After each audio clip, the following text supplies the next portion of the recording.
मैं एक multinational company में नौकरी कर रही थी। अभी मुझे 2 साल भी नहीं हुए थे। कंपनी का एक बड़ा प्रोजेक्ट पूरा होने की खुशी में शनिवार को 5 स्टार होटल में एक पार्टी थी। मुझे भी वहां जाना था। मेरे मैनेजर ने मुझे बुलाकर खास तौर पर कहा, प्रीति, तुम इस प्रोजेक्ट में शुरू से जुड़ी थी, तुम्हारे काम से मैं बहुत खुश हूँ। पार्टी में जरूर आना, वहाँ और सीनियर लोगों से भी तुम्हें इंट्रोड्यूस कराऊंगा जो तुम्हारे फ्यूचर के लिए अच्छा होगा। थैंक यू, मैंने कहा। सागर मेरा मैनेजर है। लंबा कद, गोरा, क्लीन शेव्ड, बहुत हैंडसम एंड सॉफ्ट स्पोकन। उसका व्यक्तित्व हर किसी को उसकी ओर देखने को मजबूर करता। सुना है वाइस प्रेसिडेंट का दाहिना हाथ है। वे कंपनी के लिए नए प्रोजेक्ट लाने के लिए कस्टमर्स के पास सागर को ही भेजते। सागर अभी तक इसमें सफल रहा था, इसलिए मैनेजमेंट उससे बहुत खुश है। मैंने अपनी एक कुलीग से पूछा कि वह भी पार्टी में आ रही है या नहीं, तो उसने कहा, अरे वह हैंडसम बुलाए और हम न जाएं, ऐसा कैसे हो सकता है।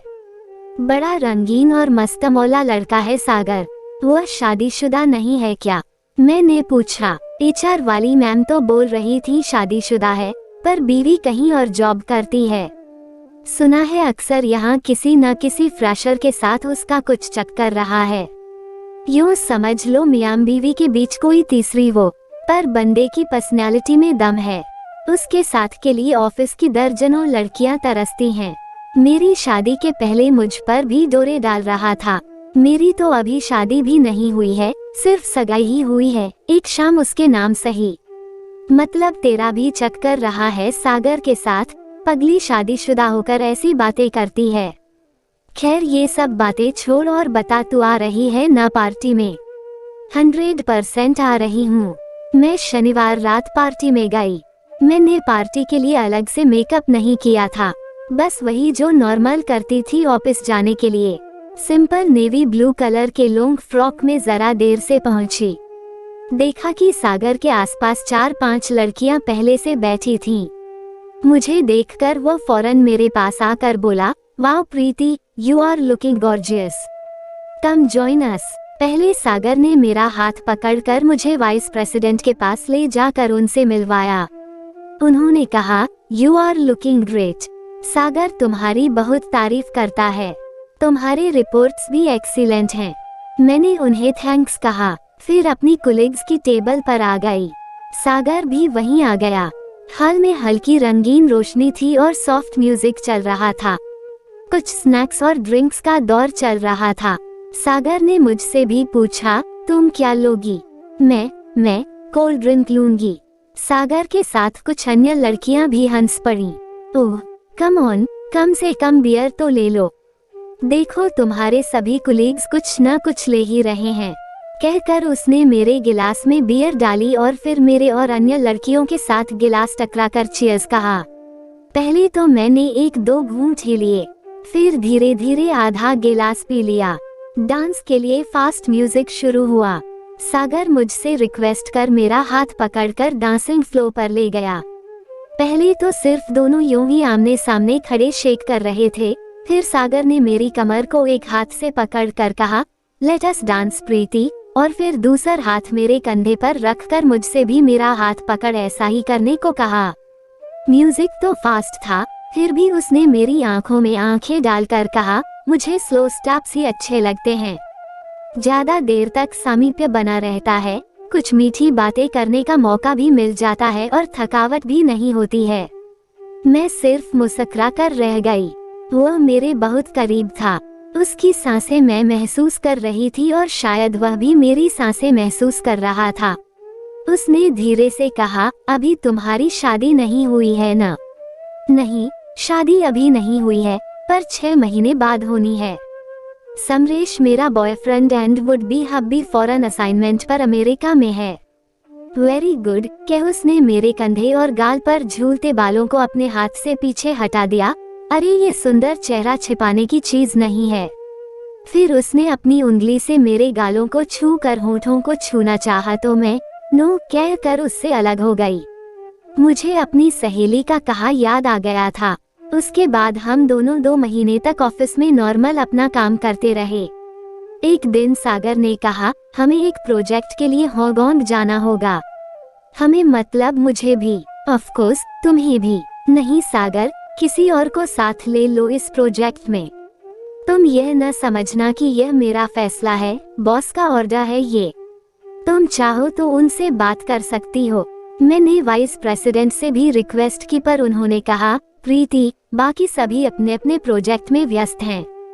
दो और मेरी नज़र में थी, उनसे पूछा भी था, पर दोनों अपनी प्रेगनेंसी के चलते दूर नहीं जाना चाहती हैं। मेरे पास तुम्हारे सिवा और कोई ऑप्शन नहीं है। मैं सागर के साथ हांगकांग गई। वहाँ एक सप्ताह का प्रोग्राम था।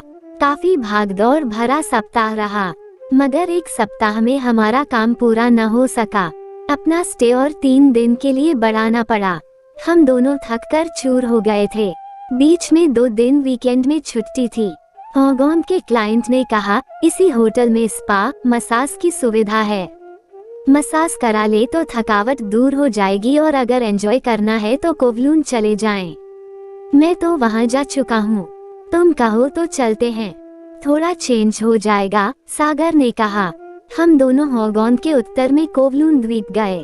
थोड़े सैर सपाटे के बाद सागर बोला, तुम होटल के मसाज पार्लर में जाकर फुल बॉडी मसाज ले लो, पूरी थकावट दूर हो जाएगी। मैं स्पा गई। स्पा मैनेजर ने पूछा, आपने अपॉइंटमेंट में थेरेपिस्ट की चॉइस नहीं बताई है। अभी पुरुष और महिला दोनों थेरेपिस्ट है मेरे पास। अगर डीप प्रेशर मसाज चाहिए तो मेरे ख्याल से पुरुष थेरेपिस्ट बेहतर होगा। वैसे आपकी मर्जी, मैंने महिला थेरेपिस्ट के लिए कहा और अंदर मसाजर रूम में चली गई। बहुत खुशनुमा माहौल था। पहले तो मुझे ग्रीन टी पीने को मिली। कैंडल लाइट की धीमी रोशनी थी, जिससे लवेंडर की भीनी भीनी खुशबू आ रही थी। लाइट म्यूजिक बज रहा था। थेरेपिस्ट ने मुझे कपड़े खोलने को कहा, फिर मेरे बदन को एक हरे सॉफ्ट लिनेन से कवर कर पैरों से मसाज शुरू की। वह बीच बीच में धीरे धीरे मधुर बातें कर रही थी। फिर थेरेपिस्ट ने पूछा, आपको सिर्फ मसाज करानी है या कुछ extra service with extra cost, पर इस टेबल पर नो सेक्स। मुझे आश्चर्य हुआ कि उसे ऐसा कहने की क्या जरूरत थी। मैंने महसूस किया कि मेरी बगल में भी एक मसाज चैम्बर था। दोनों के बीच एक अस्थायी पार्टीशन वाल थी। जैसे जैसे मसाज ऊपर की ओर होती गई मैं बहुत रिलैक्स्ड फील कर रही थी। करीब 90 मिनट तक वो मेरी मसाज करती रही। महिला थेरेपिस्ट होने से मैं भी सहज थी और उसे भी मेरे अंगों को छूने में संकोच नहीं था। उसके हाथों, खासकर उंगलियों के स्पर्श में एक जादू था और एक अजीब सा एहसास भी। पर धीरे धीरे उसके नो सेक्स कहने का अर्थ मुझे समझ में आने लगा था। मैं अराउज्ड यानी उत्तेजना फील करने लगी। मुझे लगा मेरे अंदर कामवासना जागृत हो रही है। तभी थेरेपिस्ट ने मसाज हो गई कहा और बीच की अस्थायी पार्टीशन वाल हटा दी। अभी मैंने पूरी ड्रेस भी नहीं पहनी थी कि देखा दूसरे चैम्बर में सागर की भी मसाज पूरी हो चुकी थी। वह भी अभी पूरे कपड़े नहीं पहन पाया था। दूसरी थेरेपिस्ट गर्ल ने मुस्कुराते हुए कहा, देखने से आप दोनों का एक ही हाल लगता है, अब आप दोनों चाहें तो एंजॉय कर सकते हैं। मुझे सुनकर कुछ अजीब लगा पर बुरा नहीं लगा। हम दोनों पार्लर से निकले। मुझे अभी तक बिना पिए मदहोशी लग रही थी। सागर मेरा हाथ पकड़कर अपने रूम में ले गया। मैं भी मदहोश सी उसके साथ चल पड़ी। उसने रूम में घुसते ही लाइट ऑफ कर दी। सागर मुझसे सटकर खड़ा था, मेरी कमर में हाथ डालकर अपनी ओर खींच रहा था और मैं उसे रोकना भी नहीं चाहती थी। वह अपनी उंगली से मेरे होठों को सहला रहा था। मैं भी उसके सीने से लग गई थी। फिर उसने मुझे किस किया तो ऐसा लगा सारे बदन में कर्ज दौड़ गया। उसने मुझे बेड पर लिटा दिया और कहा, जस्ट 2 मिनट्स, मैं वॉशरूम से अभी आया। सागर ने अपनी पैंट खोल बेड के पास सोफे पर रख दी और टॉवेल लपेट वो बाथरूम में गया। मैंने देखा कि पैंट की बैक पॉकेट से उसका पर्स निकलकर गिर पड़ा और खुल गया। मैंने लाइट ऑन कर उसका पर्स उठाया। पर्स में एक औरत और एक बच्चे की तस्वीर लगी थी। मैंने उस फोटो को नजदीक लाकर गौर से देखा। उसे पहचानने में कोई दिक्कत नहीं हुई। मैंने मन में सोचा, ये तो मेरी नीरू दी हैं। कॉलेज के दिनों में मैं जब फ्रेशर थी, सीनियर लड़के और लड़कियां दोनों मुझे रैगिंग कर परेशान कर रहे थे। मैं रोने लगी थी। तभी नीरू दी ने आकर उन सभी को डांट लगाई थी और उन्हें सस्पेंड करा देने की वार्निंग दी थी।